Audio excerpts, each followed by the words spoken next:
Hello കുട്ടീസ്, ഇന്ന് നമ്മൾ ചെയ്യാൻ പോകുന്നത് ഇഞ്ചിക്കറിയാണ്. അതിന് മെയിനായിട്ട് വേണ്ടത് നമ്മൾ ഇഞ്ചിയാണ്. ഇഞ്ചി നമുക്ക് ചിരണ്ടി വൃത്തിയാക്കി എടുക്കാം. അതിനുശേഷം നമുക്കിങ്ങനെ അരിഞ്ഞു കൊടുക്കാം.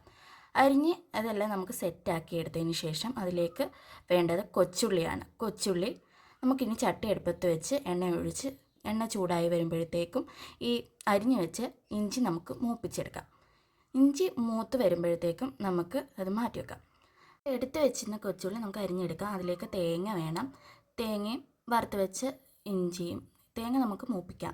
മൂപ്പിച്ചതിന് ശേഷം അതിലേക്ക് പൊടികളിടാം. മുളക് പൊടി, മഞ്ഞൾപ്പൊടി, ഉലുവാപ്പൊടി, മഞ്ഞൾപ്പൊടിയാണ് ഇട്ട് ഇത് നമുക്ക് അരച്ചെടുക്കാം. അതിലോട്ട് ഇഞ്ചിയും കൂടെ ചേർത്ത് നമുക്ക് അരച്ച് നല്ലതായിട്ട് എടുക്കാം. അതിനുശേഷം ഇഞ്ചി വറുത്ത എണ്ണയിലേക്ക് നമുക്ക് കൊച്ചുള്ളിയും വറ്റൽമുളകും കറിവേപ്പിലയും കായപ്പൊടിയും ചേർത്ത് നമുക്ക് ഇളക്കിയതിന് ശേഷം നമ്മൾ അരച്ച് വെച്ചിരുന്ന കൂട്ടും കൂടെ ചേർത്ത് ആവശ്യത്തിന് വെള്ളം ഒഴിച്ചു വിനാഗിരിയും ചേർത്ത് ഉപ്പും ചേർത്ത് നമ്മുടെ ഇഞ്ചിക്കറി ഇവിടെ റെഡി. ഇഷ്ടപ്പെട്ടാൽ ലൈക്ക് സബ്സ്ക്രൈബ് ചെയ്യാൻ മറക്കല്ലേ.